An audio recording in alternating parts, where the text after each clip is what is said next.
Section 9. Worldwide Automation Annuities.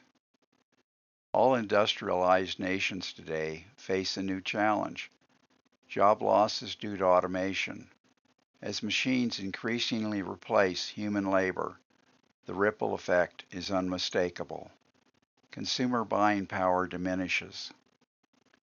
For any economy, this drop in demand pushes it toward the buyer's market side of the production parabola, where too few dollars chase too many goods. Are most industrialized countries on the buyer's market side? Probably yes.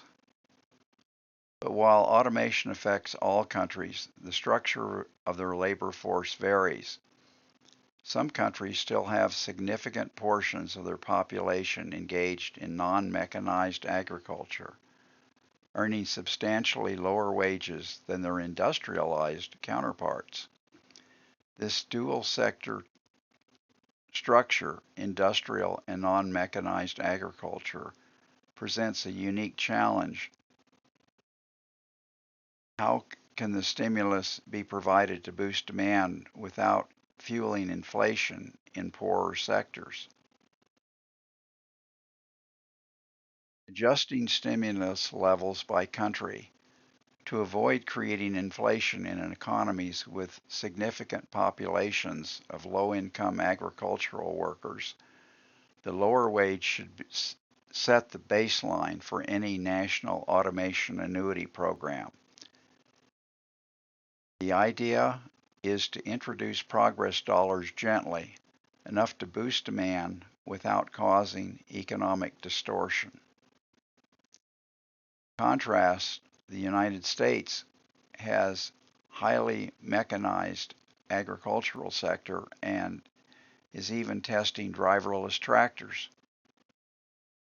Fewer people working in agriculture, the potential for inflation from progress dollars is reduced, making the United States an ideal starting point for the automation annuity model.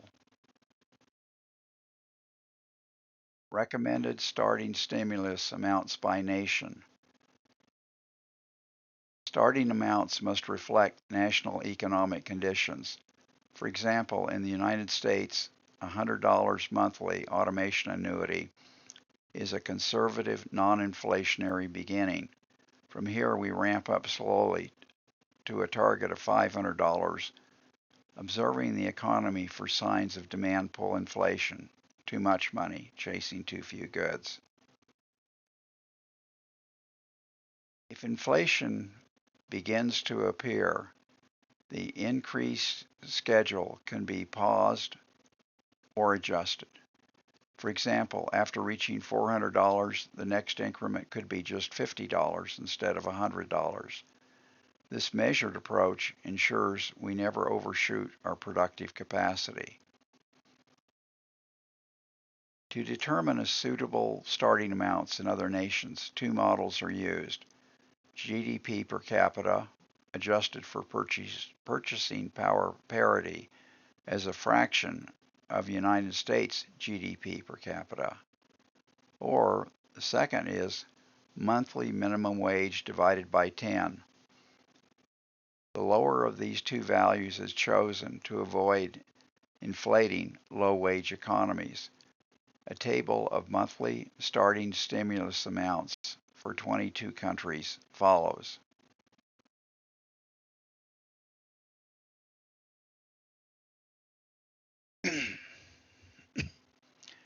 Now you see a list of countries in there, and they are listed by their percent employment in agriculture. 2017 statistics were used in this. You see the United States has 1.7% of its employment in agriculture. This gives you some idea of where these people likely are on the production parabola.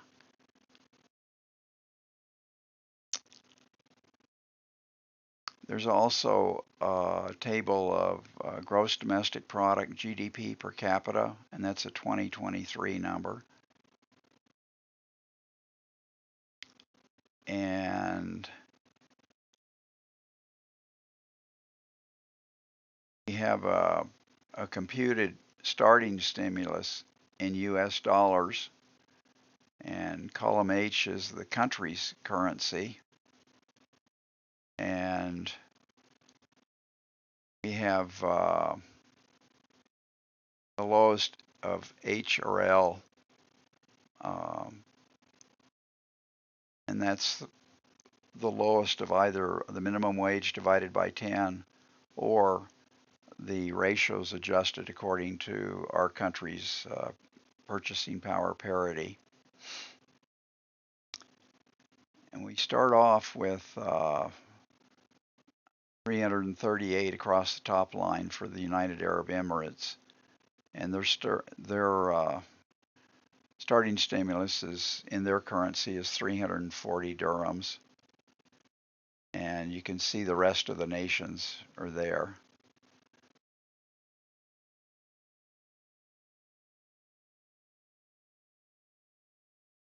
And we have their equivalents in United States dollars. The United States has the highest starting amount, $100, and the equivalents in current currency figures, well, the United Arab Emirates is next with $91.95 for a starting amount. And we just round that up into their currency then. And these give us the starting stimuluses. This can be used across the world.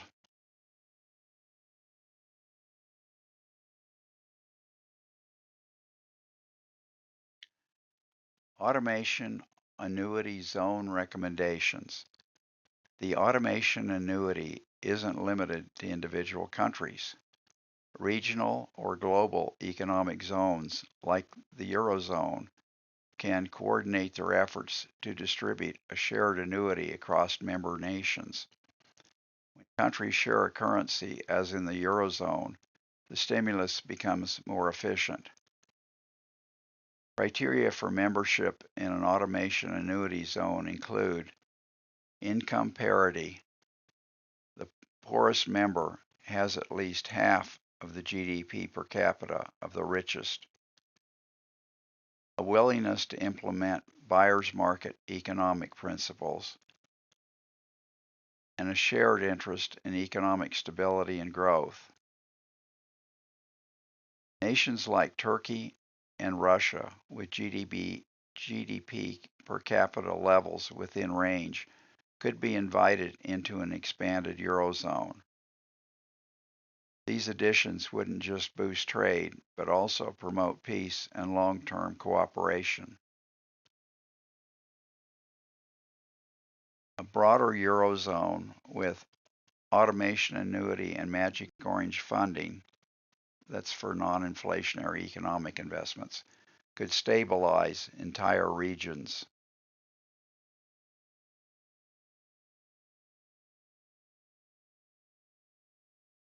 Peace is deflation. One surprising insight: peace is deflationary. War requires massive government spending, much of it borrowed or printed, which can contribute to inflation. Post-war reconstruction, funded by magic orange dollars, can rebuild societies, reduce military budgets, and support long-term peace. This leads to a virtuous cycle. Peace lowers inflation, enabling higher automation annuity payments, which in turn maintain national demand and social stability. Final thought: the automation annuity must become a global strategy. As automation erases more jobs worldwide, nations must act not in isolation, but in cooperation. Measured, inflation-aware rollout of automation annuity programs can help the world avoid the twin dangers of economic stagnation and social unrest, while unlocking a new era of prosperity. Section 10. Supporting economic concepts to deploy the automation annuity. Deflation and the Federal Reserve's role. The United States has been in a deflationary buyer's market for over a quarter of a century. During this time, we have experienced repeated waves of plant closures, retail failures, and mass layoffs. Signs of a weakening economic structure driven by insufficient consumer demand. This is not a temporary problem, but a systemic one caused by a shift in our economic conditions. Machines have taken over more and more work, but the wages lost to automation have not been replaced. In this deflationary climate, the Federal Reserve's traditional role, raising interest rates to control inflation, becomes destructive. The Federal Reserve was built for a seller's market world, where too much money in consumers' hands led to inflation. That world is gone. Today's problem is not inflation, but underconsumption. Consumers don't have enough money to buy all the goods and services that our automated economy can produce.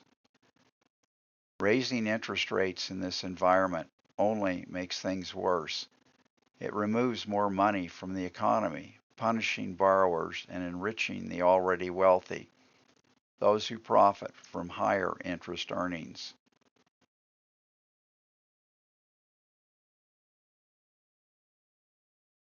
The high interest rates of the 1980s provided a stark example. In response to demand pull inflation, the Fed raised rates so dramatically that it slashed new home construction. Some estimates suggest up to 2 million homes were never built, contributing to the severe housing shortage we face today. During this time, interest payments flowed from the middle class to the wealthiest of Americans, increasing wealth inequality. In 1980, the top 1% owned about 20% of the nation's wealth. Today, they own over 40%. And there's a graph of wealth inequality, and looking down around 1980, you can see it drops down there, getting close to the 20% range. And now it only goes up a little past 2010. But the graph continues on up to where it's now over 40%.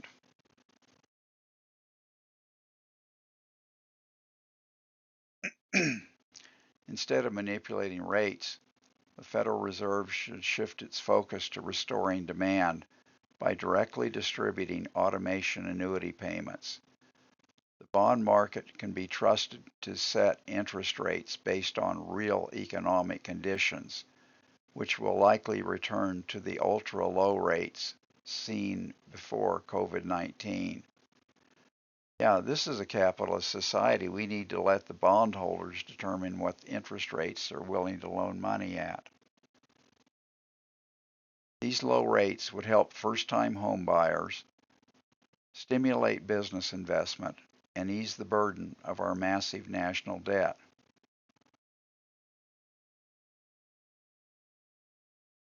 Now we're going to shift gears a bit and discuss the oligarchical control of government policy.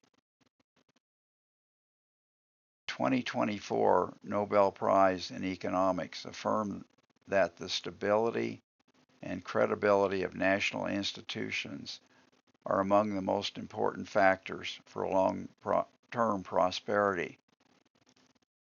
But what happens when those institutions no longer reflect the will of the people?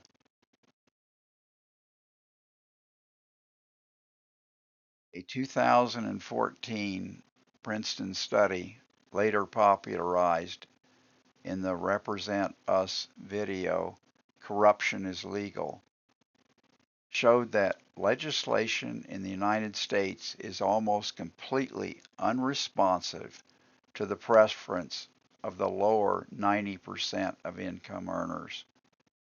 I'll read that again. Legislation in the United States is almost completely unresponsive to the preferences of the lower 90% of income earners. Whether 0, 50%, or 100% of the public supports a bill, its chances of passing remain about the same. This is the gray line, the horizontal gray line on the graph, and the rather dimly written figures, bottom 90% representation. Basically, bills have about a 30% chance of passing, whether none of us want it, half of us want it, or all of us want it, when you're talking about the lower 90%. But if the economic elite supports it, its likelihood of passage soars. This is not democracy. It is oligarchy. You can see the elite representation on there for the top 10% and how that's close to the ideal representation.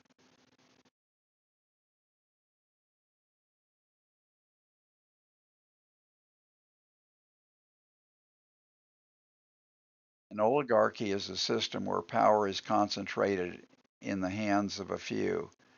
In the modern United States, oligarchs are not just wealthy individuals.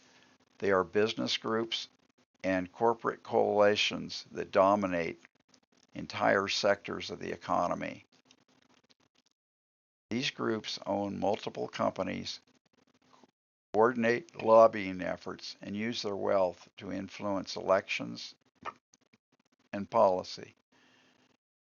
They do this in two main ways: by making enormous campaign contributions and by promising lawmakers lucrative post-office careers as lobbyists. According to Corruption is Legal, the top 200 politically active companies receive 4.4 trillion, that's trillion with a T, in taxpayer support over 5 years, a return on investment that any Wall Street tycoon would envy. To counteract this, we must limit campaign contributions to levels that regular citizens can afford, say $100 per race. We must also pay our elected officials competitive salaries so they are not tempted by lobbyist offers.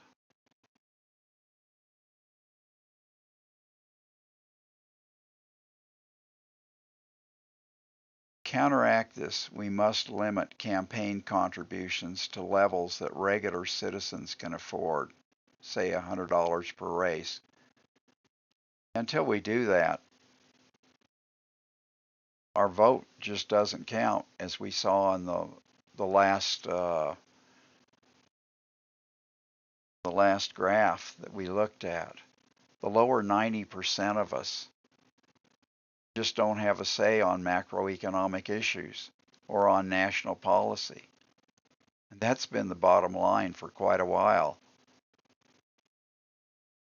The incumbent office holders are beholden to the big campaign contributors, and they're the ones calling the shots, not the voters.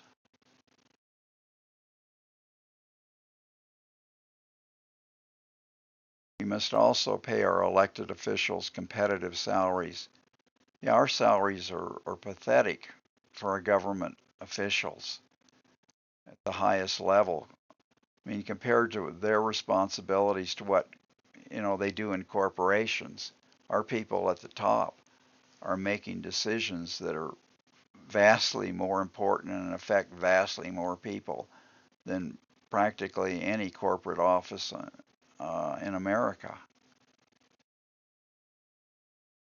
I propose $2 million annually for senators, representatives, and the vice president, and $3 million for the president. I got these numbers by repeatedly querying ChatGPT.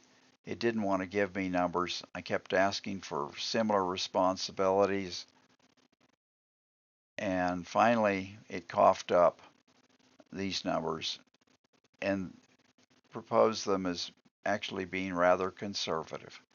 And I think they are. Our, the power of our Congress, the most powerful nation on the planet, and these are the people that run it. And I'm only proposing 2 million apiece on the thing. Look at the large corporations and the huge bonuses those people get for doing not even 1/100th of the responsibility that our people are doing at the top. These figures, while dramatic, are modest compared to what many executives make, and they reflect the true value and responsibility of public leadership.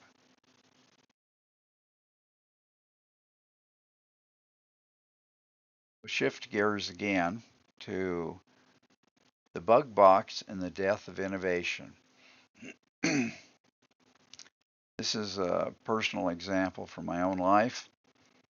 The bug box is a small invention with big implications. In 1992, facing a roach infestation, I developed a low-cost, non-toxic pest control solution. Instead of using sprays, I built a small wooden box filled with safe bait products and buried it in our backyard. Notice we have I live in here in the Southwest, you have these rock and plastic yards, and you can see the large gravel, and you can see the plastic trim.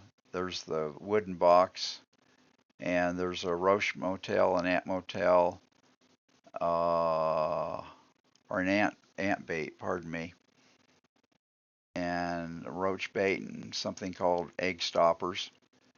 And there's a lid that goes over the top of this, and then you just move the gravel back over the top. I had people walk across it and they never even knew it was there. This was in our backyard about 15 feet from the sliding glass door going to the kitchen dining room area. And this thing took care of our bug problems for 13 years. 10 of those years I had to change it twice, usually start in the spring with fresh baits, and then all along about July, we'd start to see a few bugs in the house. I'd go out and find out that the thing was full, the roach motel was full, top and bottom sides. It was amazing. And then there were 3 of those 13 years that I had to change it a total of 3 times. Extra buggy years.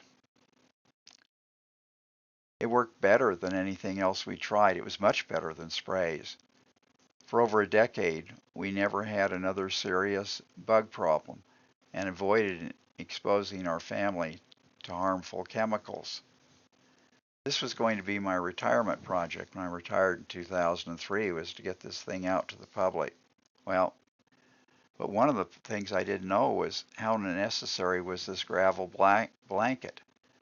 And the magic in this is not the bug bait products, the wooden box. The magic's in the gravel, and particularly the voids in the gravel. The bugs can travel. I've never once seen a bug go on the surface of the rocks and go into this bug box. They travel down there in the crevices between this, it looks like it's about 1.5 inches passing the screen systems. It's a larger gravel. Pea gravel, I doubt would work on this thing at all. But how big does the gravel blanket need to be? Do you need just some little bit of gravel on top of this, or do you need a 3 by 3 square foot? And I needed some money for research. I didn't really know.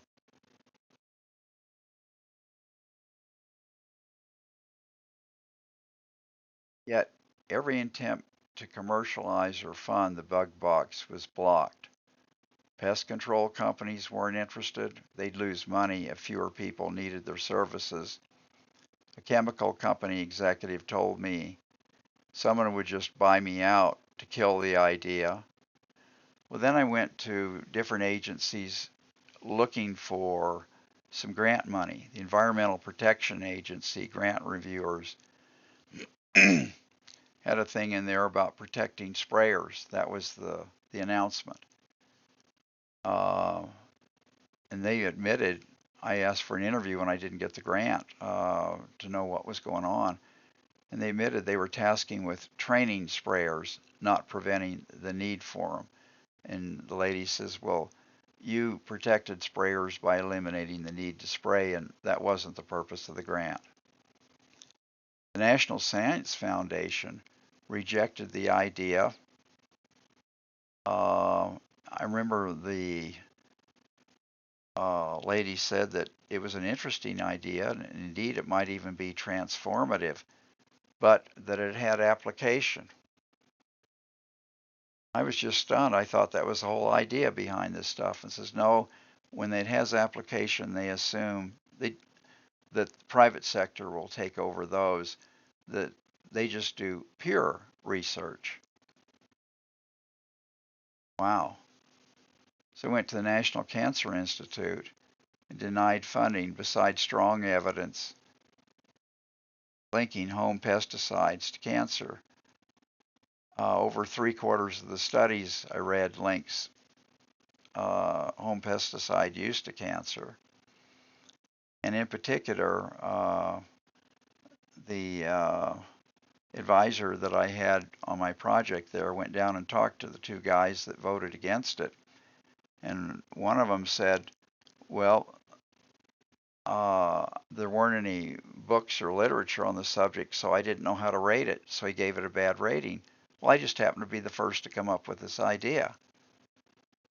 You know, there's always a first, so you give it a bad rating, wow.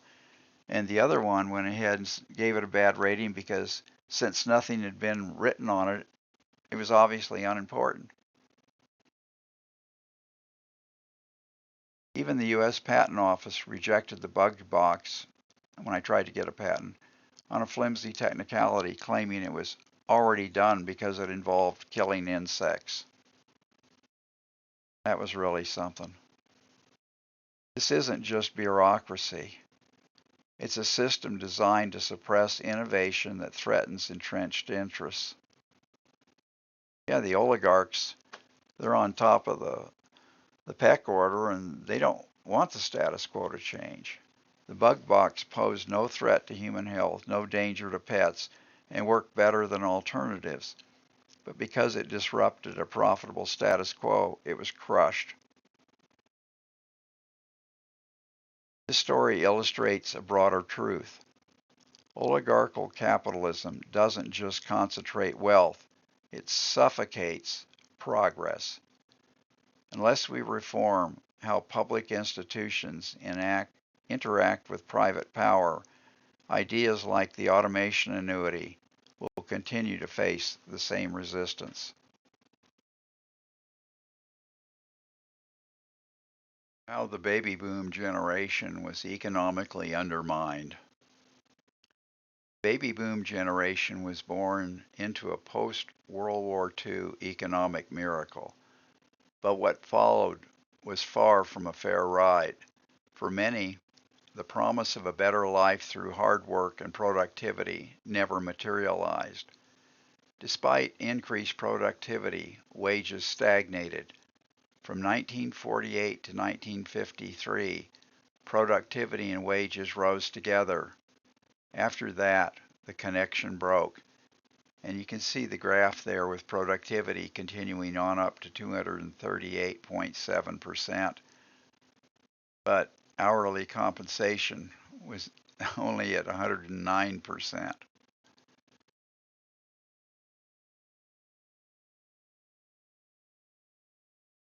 Basically, during the boomer time, we just flatlined in terms of wages.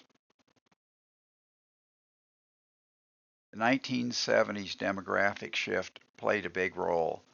An enormous wave of boomers entered the workforce all at once, dramatically increasing the supply of labor. Salaries fell. Housing prices and interest rates rose due to intense demand. The dream of a single income household disappeared. By 1980, only 1 in 10 Americans could afford a home, down from 9 in 10 just 15 years earlier.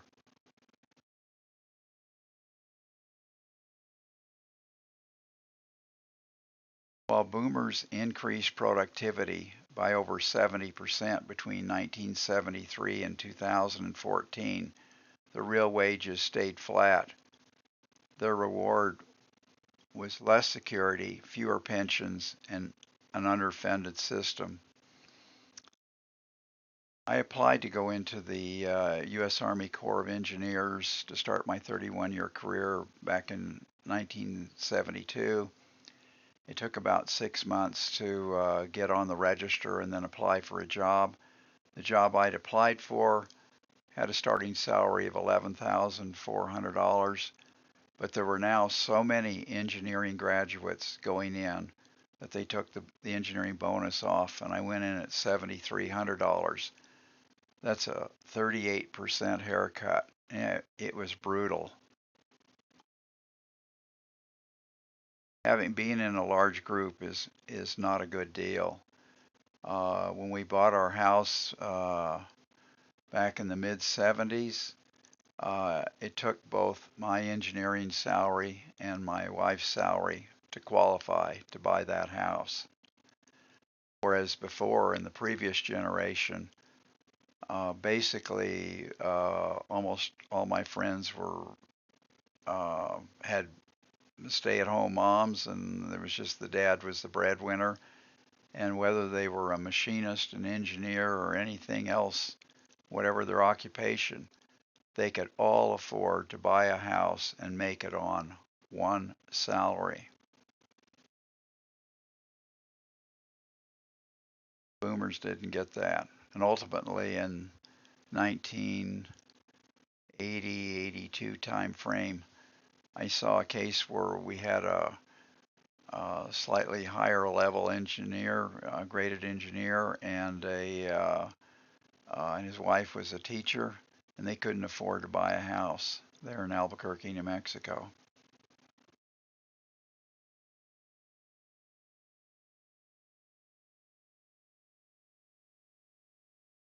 The rise of wealth inequality and the role of policy. In the 1980s and 1990s, that ushered in massive tax cuts to the rich. At the same time, the Federal Reserve raised interest rates to record highs. The result, wealth flowed uphill. The rich, now paying less in taxes, loaned their untaxed wealth to the government and earned sky-high interest. Federal debt tripled. Those who avoided taxes were paid interest from those who still paid. Between 1980 and 2025, the wealth share of the top 1% more than doubled. The system wasn't broken, it was rigged, and the Federal Reserve was complicit, prioritizing inflation control over employment or equity.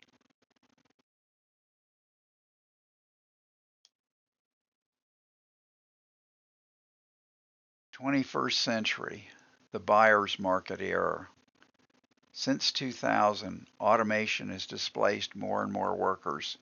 Machines took over labor, but profits went only to those who own them.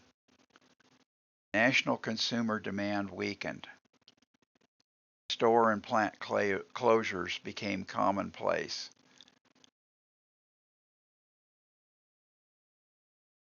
Now here's a graph that shows productivity, hourly compensation. Productivity went through the roof, hourly compensation flatlined, and union membership declined.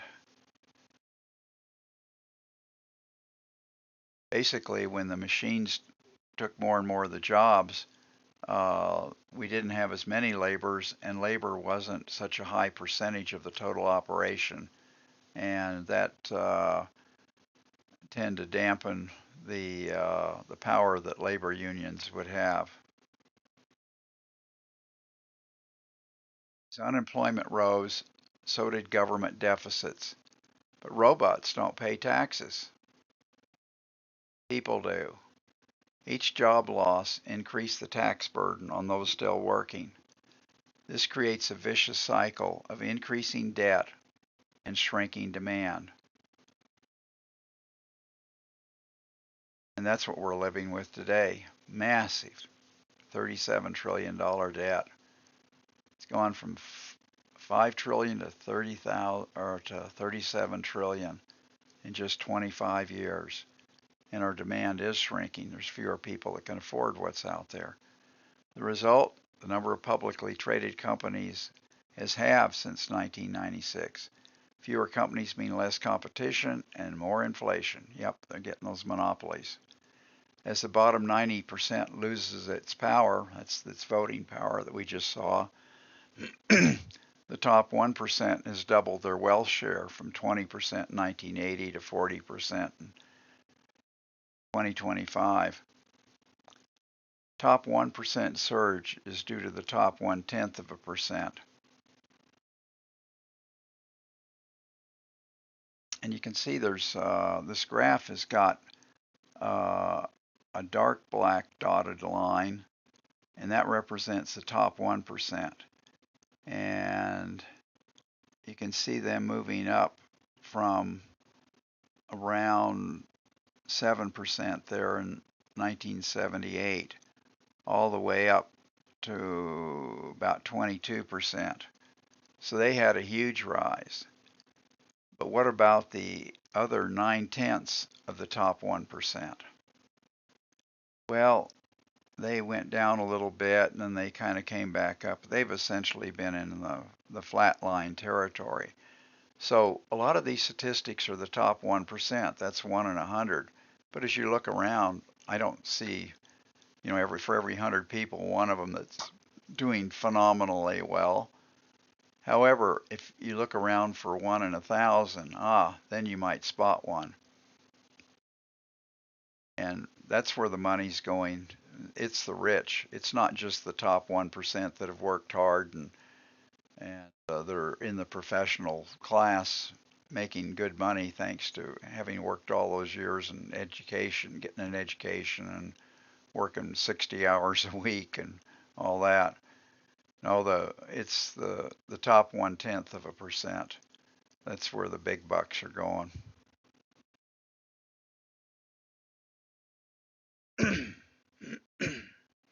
Even inflation during the 2000 to 2020 stayed low because demand was low. Businesses raised prices slightly just to cover fixed cost amid shrinking demand. But when COVID hit, supply chains broke, corporations price gouged, and the Fed made it worse by hiking rates. You can see the interest rates in 2000, a little over 3%, going down to 1.5%, going up a little over 3%, and then down even below 0. We had some deflation in 2009. 2015 was also awfully close to 0 in terms of inflation. A lot of the numbers are below 2%, going all the way up to the COVID supply chain disruption. And COVID is a cost plus one-off type inflation. The supply chains will get fixed.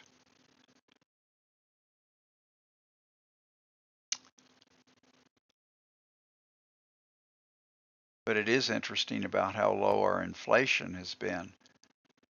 And while we've been doing such incredible deficit spending, we've added $32 trillion to our national debt. And we've had terrifically low inflation. And that's countered everything we were ever taught or ever experienced in the previous century. The idea that you can have massive amounts of government deficit and not cause wild inflation is a new phenomena. And it's caused by being in the buyer's market. We're now on the buyer's market side of the production parabola, too few dollars chasing too many goods.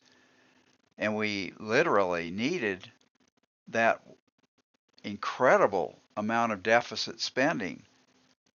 We increased our national deficit from 5 to over 37 trillion. That's a sevenfold increase in a quarter of a century. That's stunning. That would have caused massive inflation if we'd done that at any other time in the history of our nation. But it didn't cause massive inflation now. Why? Because we're not in a seller's market anymore. We moved into the buyer's market side of the production parabola. And if we hadn't done all of this huge deficit spending, we would have had a great recession a lot earlier and a lot more severe, and probably moved into a depression. But we can't continue this. We can't even service our debt now. Is there a way around this? Yes. We support our deflating economy with the automation annuity. It comes from a non-taxpayer source of money. It's to be expected that this whole thing is happening. And somebody might say, well, gee, Don, there's no such thing as a free lunch. Who's paying for this? The people that paid for it were the 200 years of Americans from 1800 to the year 2000, whose blood, sweat, tears, and innovation, along with the innovations we borrowed from other countries, have made each generation a little better off than the generation before. This is like getting a paycheck. You work 2 weeks, you get a paycheck. Well, the Americans have been working for 2 centuries, and our paycheck is due, and it's called the Automation Annuity. And it's time that we collected it.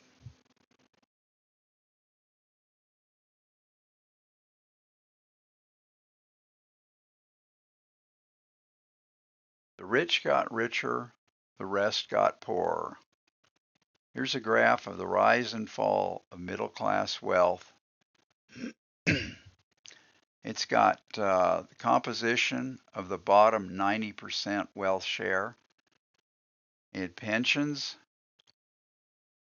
equities, that's stocks, our housing, net of mortgages. And you can see that around 1980, a little bit thereafter, we peaked. And now our wealth has just been crashing. And this graph only goes to 2012.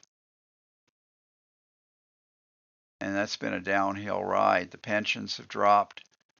Our housing, it's just ridiculously expensive. We can't, more and more can't afford it. We're just paying the big mortgages. Things have gotten worse and worse.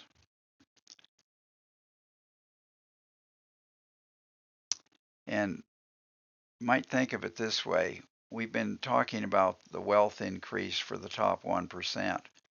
They went from 20% in 1980 to over 40% now in the year 2025. Where did that extra 20% going from 20 up to 40 come from? Well, it didn't come from the poor. They didn't have it to give. It didn't come from the rich. They're the ones that got it. It came from the once great, now vanishing American middle class. Class wars are over.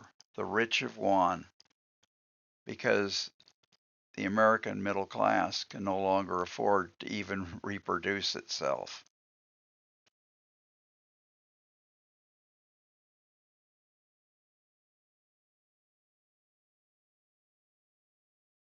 Here's a summary of required legislative reforms. To reverse this downward spiral, we need bold legislative action. End the Federal Reserve interest rate manipulation and return to market set rates. Yeah, we should have done that 25 years ago at a minimum. Raise the salaries of elected officials to industry standards. Cap individual and organizational campaign contributions to $100 a race. Let's get our government back. One person, one vote. And there's a fourth item. Abolish the American Medical Association's quota system for certifying university medical programs. I saw this when I was a tutor for 6 years over at our Central New Mexico Community College, and I tutored math, physics, and economics. And I saw the students that had 2 years of pre-med, and they went into a big lottery. And there were 16 slots in this one program. It was for ultrasound, and 84 applicants. And there were plenty of qualified people that couldn't get in. I saw another lottery, and the numbers were like 15 and 83. I talked to, when I had a partial knee replacement in the hospital, I was telling the guy that was helping me get my 200-pound frame over to the potty there about this and how bad it was. And he says, it's even worse for me. I've been in 7 of those lotteries. So here are people that want to enter the nursing profession being blocked. You know, if you want to be an engineer, all you do is go pass the courses and then work 4 years for another engineer and pass the engineering exam, and you get to be a registered professional engineer.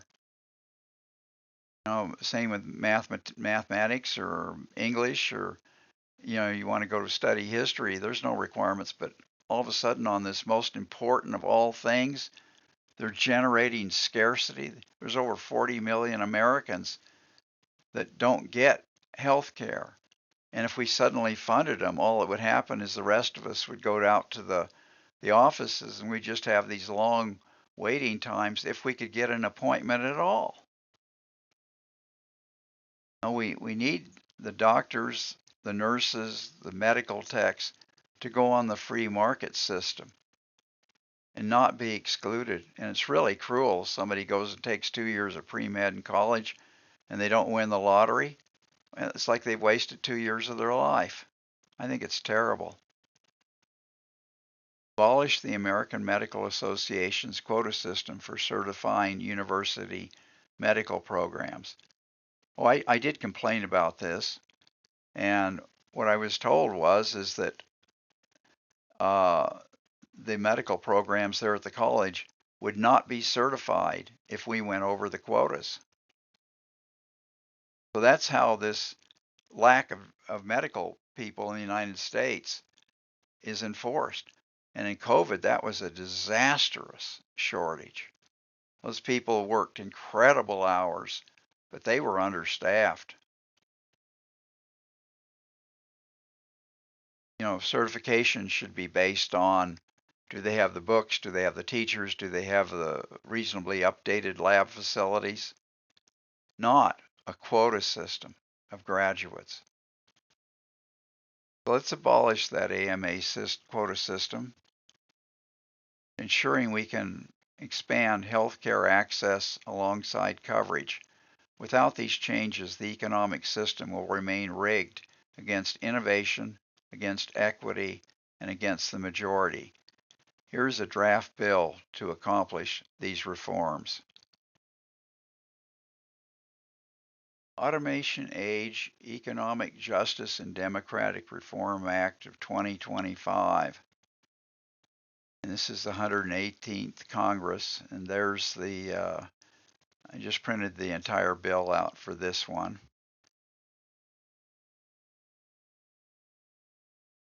For the consideration of our Congress.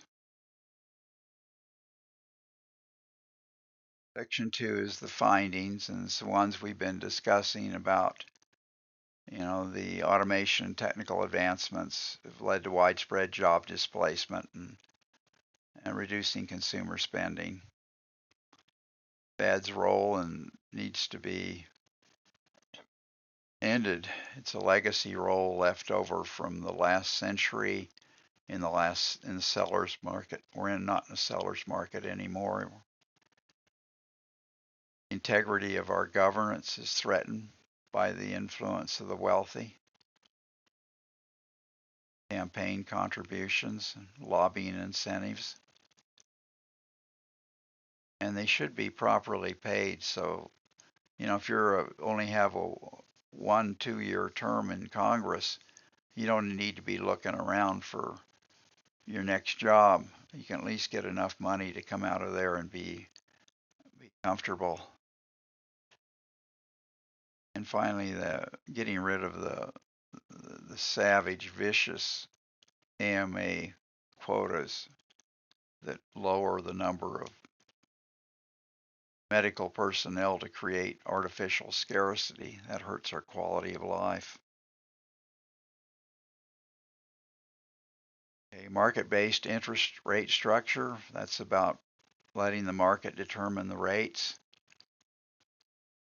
Compensation reform for elected officials. That's the $2 million for Congress, Senate, and the Vice President, $3 million for the President. Campaign finance limitations. That is just getting to be a terrifically important issue.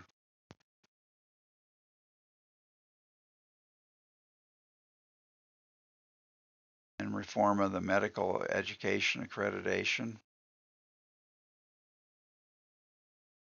And if they'd pass it, we could have it start next year.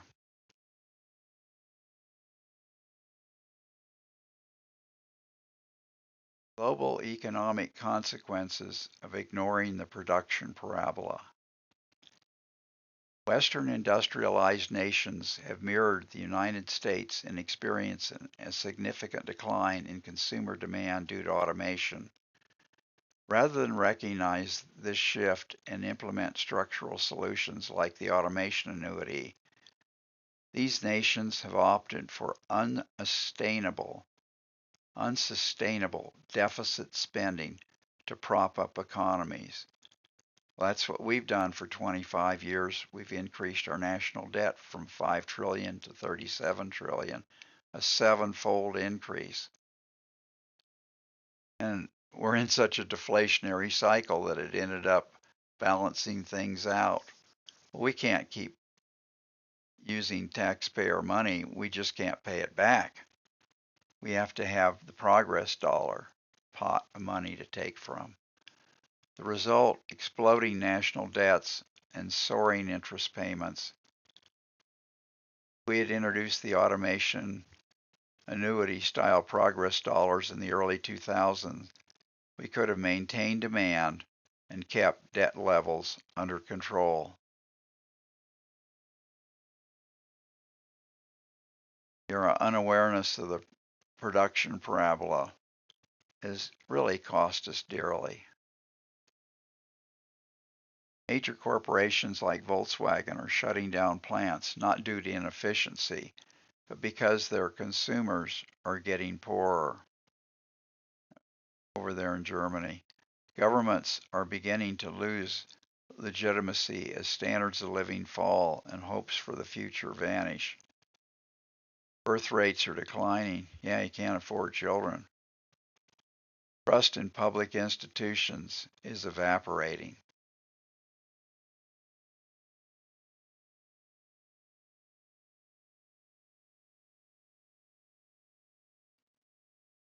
Crossing the parabola peak, what it means. We have already crossed the top of the production parabola. That means our economy is no longer constrained by a lack of productivity, but by a lack of demand. Automation has increased our ability to produce goods and services, But by replacing human workers, it has drained the income pool that once powered demand. The result is overproduction, unsold inventory, and more layoffs, creating a downward economic spiral.